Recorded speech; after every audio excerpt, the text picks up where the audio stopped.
আসসালামু আলাইকুম রহমতুল্লাহি ওয়া বারাকাতুহু।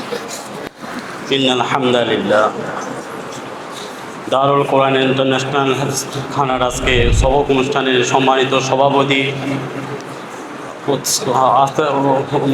বিজ্ঞ ওলামায়ে কেরাম ও আমার এলম পিপাসক তালেব ইলম ভাইরা, আসলে আমাদের এখানে অনেকেই আমাদের মাওলানা আব্দুল হালিম কাসিম শাহ হুজুরের ছাত্র। আমরা অনেকেই এখানে আছি, অনেকে অনেক রকমের কথা বলছে। আমি ছোট্ট করে একটা কথা বলি। আমি দীর্ঘ 5 বছর আমি হুজুর রুমে ছিলাম। তো হুজুর বেশিরভাগ সময় বাড়িতে থাকতো।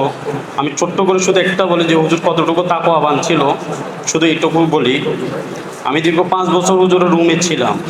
যখনই হুজুর কোনো মাদ্রাসার কাজ হোক বা বাইরের কোনো কাজ হোক, যখনই মাদ্রাসায় রাত্রে অবস্থান করত, রাত্রে যখন রুমে থাকতো, তখন যতটা দূরে দেরিতে হয়ে আসুক, রাতের 1টা বাজুক 2টা বাজুক, ঠিক টাইম যখনই তাহাজ্জুদের সময় হইতো, ঠিক টাইমটাতে হুজুর কি তাহাজ্জুদ নামাজ পড়ার জন্য রেডি হয়ে যেত, নামাজ পড়ে নিত। এরপর শুরু হয়ে যেত হুজুরের জিকির, যেটা হুজুরের সামনে বলাটা ঠিক না, তারপরে বলে যাচ্ছি সেটা যে কতটুকু তাকওয়াবান হতে পারে। এটা উদ্দেশ্য হচ্ছে ছাত্র ভাইদেরকে উদ্দেশ্য করে বলা যে তোমরা এমন একজন উস্তাদ পাইছো, এমন একজন পরিচালক পাইছো, যেটা গনিমত, অনেক বড় একটা গনিমত হিসাবে তোমরা মেনে নিতে হবে।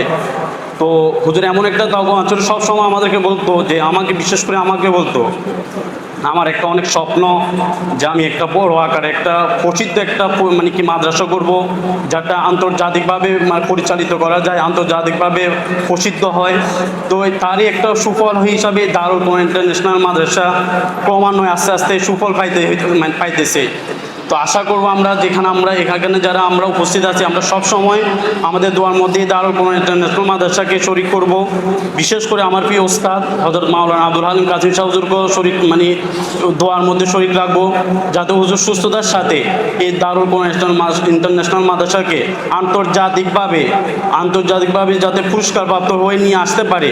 এটা যেন হুজুরের জীবিত থাকা অবস্থায় দেখে যেতে পারে। আমরা সবাই হুজুরের নেক হায়াতের জন্য আমরা সবাই দোয়া করব, এই দারুল কোরআন ইন্টারন্যাশনাল মাদ্রাসার জন্য দোয়া করব। আমরা যতটুকু সম্ভব আমরা যেভাবে পারি, ছাত্র দিয়ে হোক, যারা মাদ্রাসা নুরানি মাদ্রাসা নিয়ে আসি তারা ছাত্র দিয়ে হোক, যারা যেভাবে পারে আর্থিক দিয়ে হোক, যেভাবে পারে আমরা সবসময় দারুল কোরআন ইন্টারন্যাশনাল মাস্টারকে সহযোগিতা করে যাব। এই নিয়ে আমার সংক্ষিপ্ত শেষ করতে। আসসালামু আলাইকুম রহমতুল্লাহ।